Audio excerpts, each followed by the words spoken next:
Chers amis des Assises, bonsoir. C'est avec particulière émotion que je présente cette conférence parce que là, on est dans le moment consacré à l'innovation. Et vous savez combien l'innovation est importante pour les Assises, pour la communauté. Depuis presque 20 ans, aux Assises, nous consacrons notre énergie, notre investissement à aider les startups qui arrivent dans l'écosystème et on organise le prix de l'innovation. Et donc là, c'est le moment où on donne ce prix physique, enfin, à Astra, notre chouchou de cette édition. Mais avant de démarrer ça, j'aimerais inviter en scène une femme, une vraie entrepreneur, qui a pas mal de choses à donner, des conseils pour nos jeunes startups qui arrivent dans la cyber. Chers amis, merci d'accueillir Stéphanie Hospital.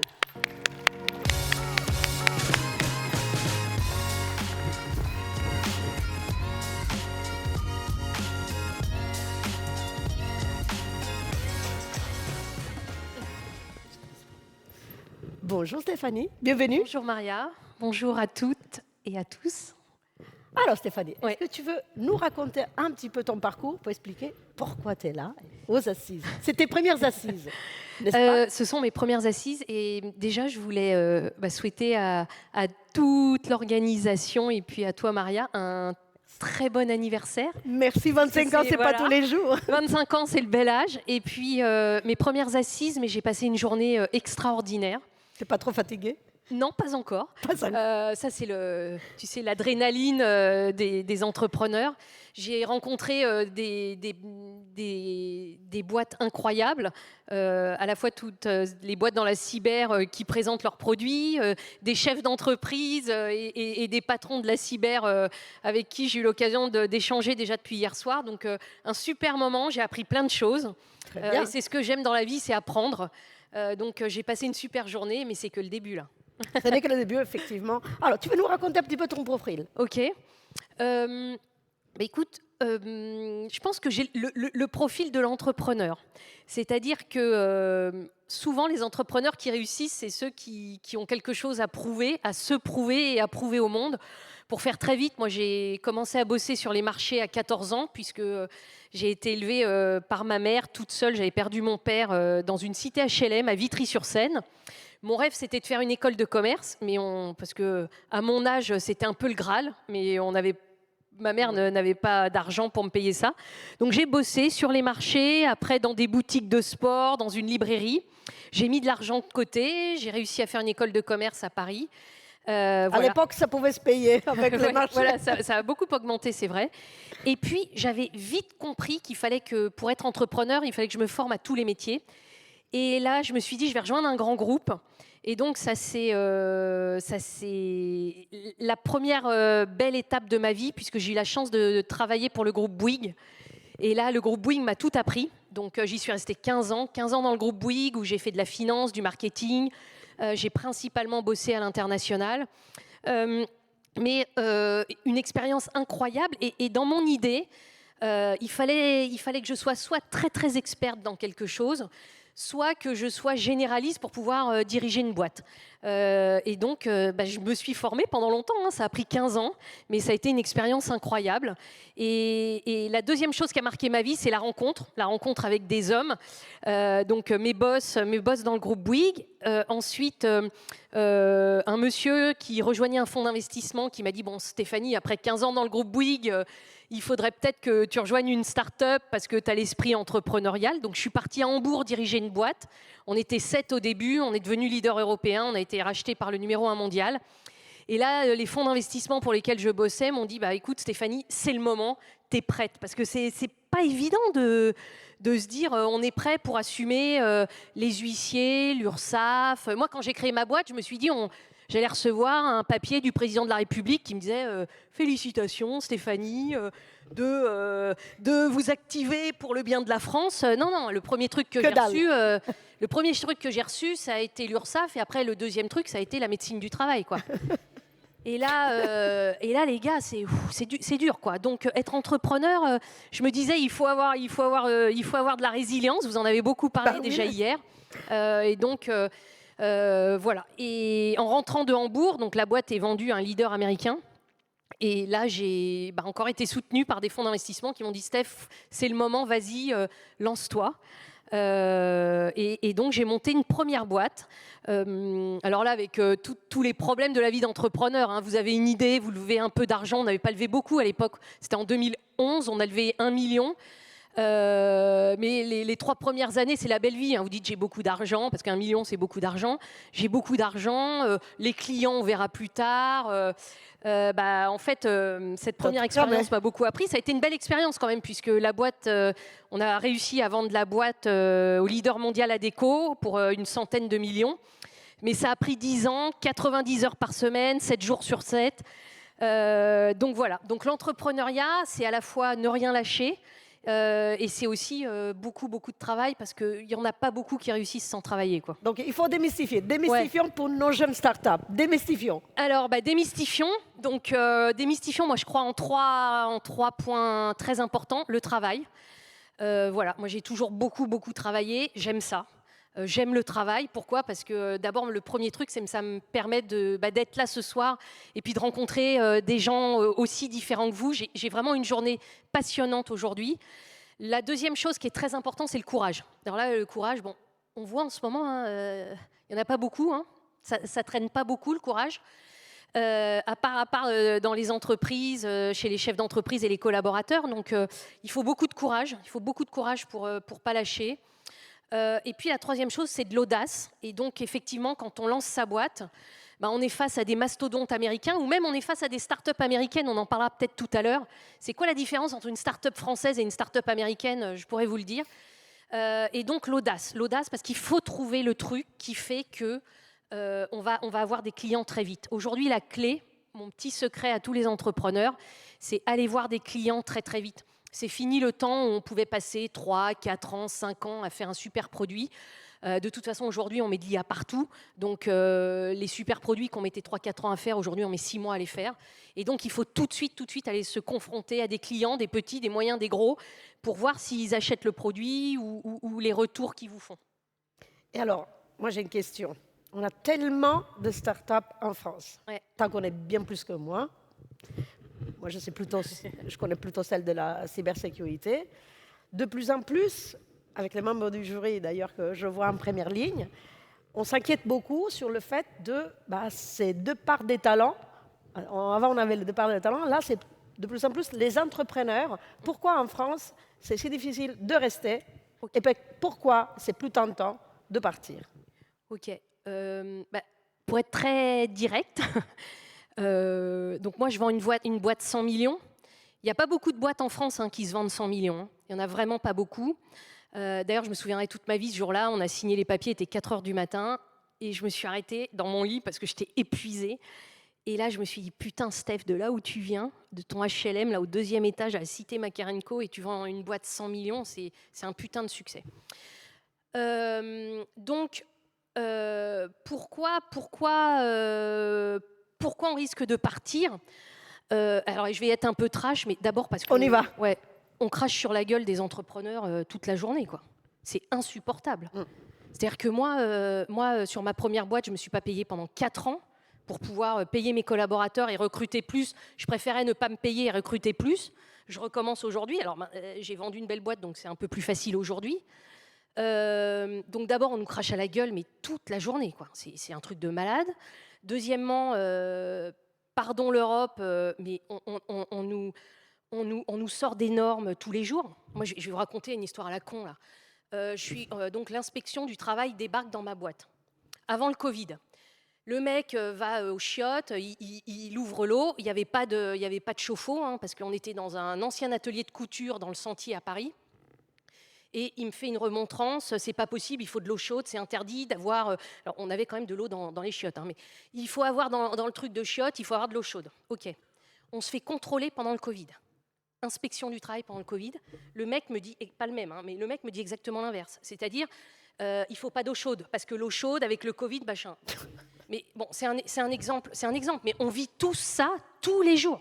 Tous les jours, c'est l'enfer. Donc ça, c'est un vrai problème. Je vais vous raconter une histoire. Moi, ma boîte d'avant, je faisais de l'intérim. J'avais des milliers d'intérimaires en poste dans toute la France. Et là, j'ai rencontré dernièrement une major de l'intérim. Bon, il y en a 3, hein, vous les connaissez. J'en rencontre une qui est spécialiste. Donc, c'est des boîtes qui font plus de 20 milliards de volume d'affaires. Et une des 3 majors est spécialiste du travail temporaire dans l'industrie en France. OK ? Bon, on nous a fait chier avec les bagnoles.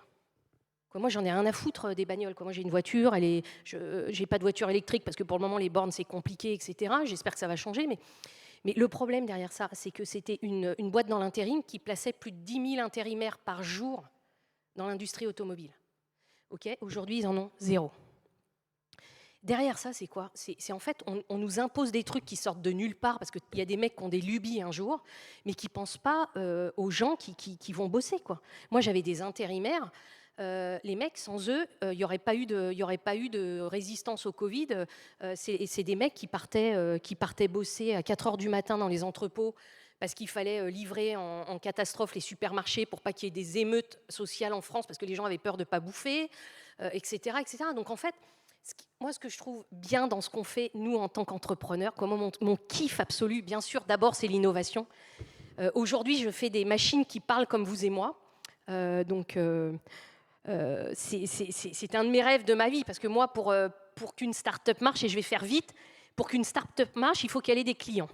Et donc, pour avoir des clients, moi, je passais ma vie au téléphone. Okay ? Aujourd'hui, c'est plus moi qui le fais, c'est un robot qui appelle à ma place avec ma voix, qui peut converser comme vous et moi, et qui me book des rendez-vous et qui me signe des contrats. Voilà où on en est aujourd'hui, après seulement un an de développement. On a 200 clients dans toute la France. Et donc, voilà, pourquoi on part aux US ? Le dernier point dont je voulais parler, donc... il faut soutenir les entrepreneurs, il faut soutenir les entreprises, il faut soutenir les collaborateurs qui travaillent dans cette entreprise parce que c'est la vraie richesse de la France. Voilà. Deuxième point, il faut nous soulager des normes parce que les normes, après, c'est de l'argent, quoi. C'est-à-dire qu'il faut avoir un expert comptable, il faut avoir un comptable, il faut avoir un commissaire aux comptes si vous êtes une SA machin parce qu'il faut que ça passe par un commissaire aux comptes. Il faut déposer ses comptes, maintenant c'est 47 € là. Là, moi, j'ai reçu, on m'a dit, il faut déposer tes comptes, Stéphanie, 47 €. Mais je les paye déjà avec mes impôts, les 47. Bon, tout est comme ça, voilà.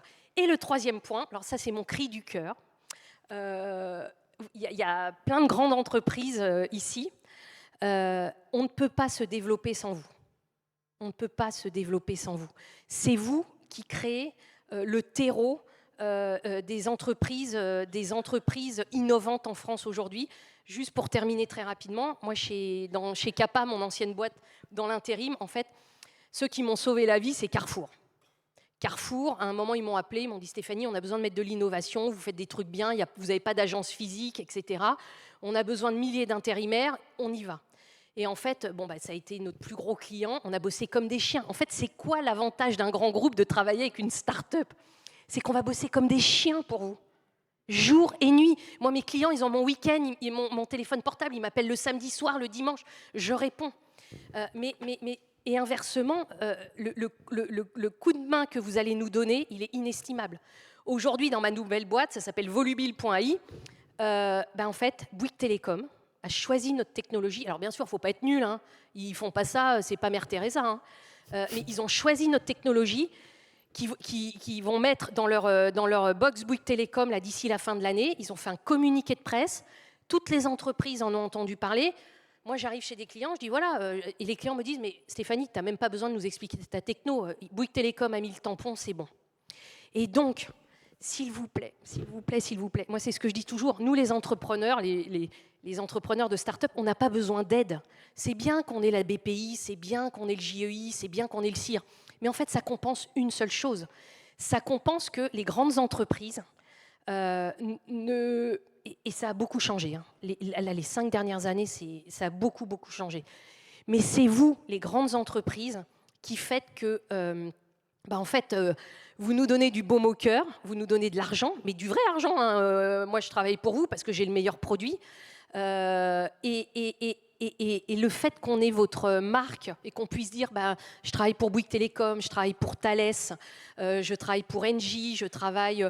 eh bien, en fait, ça, c'est extraordinaire. Parce qu'aux États-Unis, pendant ce temps-là, vous êtes la moindre start-up de merde. Vous allez voir n'importe quel mec qui vous dit « Bon, allez, je te file 50 000, tu vas pouvoir faire tes tests et puis ça va t'aider. » Sauf que pour nous, 50 000, c'est extraordinaire. Donc, s'il vous plaît, ne nous aidez pas, moi là je ne demande pas de l'aide, juste reconnaissez qu'on ait des talents extraordinaires, avec des produits extraordinaires, et vous allez voir que on va vous montrer à quel point on est extraordinaire pour vous, votre entreprise, vos succès à vous. Donc c'est ça, l'entrepreneuriat est essentiel pour la France, et le soutien des belles ETI et des grands groupes est essentiel pour nous, start-upers. On a besoin de vous. Stéphanie, Ok, j'ai crois-moi, non, crois-moi, tu donnes envie d'être entrepreneur, tu donnes plein de conseils à nos jeunes startups, je te remercie énormément. Merci à toi, Maria. Il y a un deal, quand Ouais. on s'assoit sur ce canapé, il y a un deal. Ah. Il faut conclure avec un message positif. Ouais. Et tu peux, t'es pétillante, tu peux y aller. En fait, être chef d'entreprise, ou être patron, ou être manager, c'est un tel kiff. Moi, je ne pourrais plus vivre sans. C'est-à-dire que ça me procure une adrénaline. Alors l'adrénaline, il y a des moments, il y a un client qui me dit oui, il y a l'URSSAF qui arrive, il faut payer les salaires, bon voilà, etc. Mais en fait, cette adrénaline-là, elle est unique au monde. C'est comme si on sautait en parachute 200 fois par jour. Donc quand on aime ça, en fait, on l'a dans le sang à vie. Et donc le message positif, c'est que moi, j'ai la chance de vivre une vie exceptionnelle. J'ai la chance de vivre une vie unique. Juste le fait d'être là aujourd'hui avec vous tous, de pouvoir échanger avec vous, c'est ça mon kiff, parce que comme je vous l'ai dit, j'apprends tous les jours. Et quand on est manager, quand on est patron, et quand on est collaborateur, et qu'on aspire à être intrapreneur ou entrepreneur, en fait, cette adrénaline-là, elle n'a pas de prix, parce qu'en fait, c'est la vie, quoi. Voilà. Je te remercie. On l'applaudit, elle est pétillante. Alors, ce que je te propose, Stéphanie, on t'aime trop, du coup tu restes, tu es notre matronne pour aujourd'hui. Et alors, on va se mettre au milieu de la scène. Pourquoi, tout d'abord? Il faut donner le prix à la jeune start-up de l'année. Qui va donner le prix? Il y a toujours, on donne la relève ici aux Assises. J'appelle, du coup, le gagnant du prix d'il y a 5 ans, Thomas Dolvide. Il est où? Viens Thomas, on l'applaudit.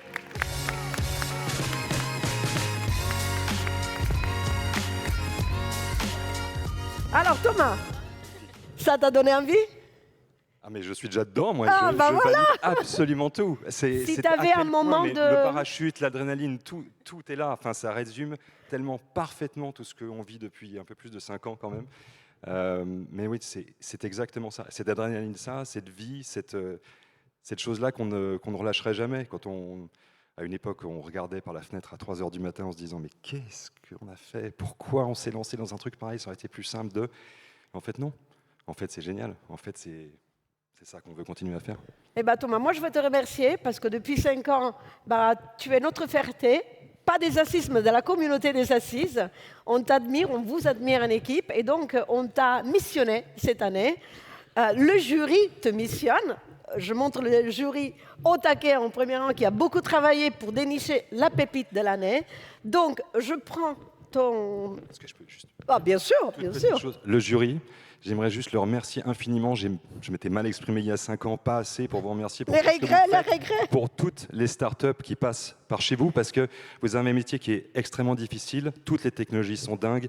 Être capable de dénicher dans toutes ces startups formidables qui passent par chez vous, la startup qui va avoir un potentiel de croissance incroyable et parfois il faut aller la chercher. Avec nous, quand on est arrivé, qu'on vous a rencontré, on n'avait rien à vendre. Donc c'était pas forcément un choix évident. Aujourd'hui, ça va mieux, je vous rassure. Mais je voulais vous remercier vraiment infiniment parce que sans vous, on ne serait pas là ce soir. Voilà. Eh ben, on l'applaudit, le jury, parce que, voilà, on les aura à l'écran. Parce que je peux vous promettre qu'ils ont vraiment, ils font ça sur leur temps personnel. Ils dénichent les nombreux projets. Et cette année, donc Thomas, tu as l'honneur de donner le prix de l'innovation 2025 que je te passe. J'appelle en scène l'équipe Astra et on les félicite. Bravo! Donc on passe la relève. Déjà, laisse-moi t'embrasser. Je t'en prie. C'est Thomas qui te le donne. On passe, voilà, un petit mot. Allez, t'es timide, l'émotion, mais un petit mot. Merci, Déjà, merci jury. Merci jury. bien sûr. Je vais prendre les conseils de Stéphanie. Ben oui, la marraine. Donc, je vais dire un immense merci au jury qui a cru en Astran et en notre capacité d'aller chercher la résilience opérationnelle en France, mais aussi en Europe et j'espère bientôt au niveau mondial. On est le seul acteur sur ce sujet. Et pour suivre la reco de Stéphanie, voilà, on travaille avec Sanofi, on travaille avec Eiffage, on travaille avec Vinci, on travaille avec Elior depuis 2 jours. On a signé le contrat cadre. Et donc, voilà, ils le font parce que notre solution fonctionne. Et donc, je compte sur tous ceux qui sont présents ici pour venir tester notre solution, parce qu'on est là pour ça. Et je voudrais dire un immense merci à Maria et aux Assises, parce que je n'ai rarement vu un événement de cette qualité. On a des rendez-vous avec des personnes qui viennent pour vraiment tester et adopter la solution. Et c'est rare. Il y a beaucoup d'événements où on passe du temps pour simplement un début de reconnaissance. Cette fois, on est venu et on va repartir avec des clients. Et c'est extraordinaire et c'est extrêmement important en tant qu'entrepreneur. Donc un immense merci à tout le jury, à Maria et à toute l'organisation des Assises et à toutes les personnes présentes. Merci infiniment et merci Thomas.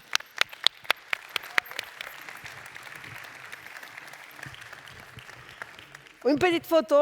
Vous voyez combien elle parle, hein, quand même, à force d'être avec Maria, quand même.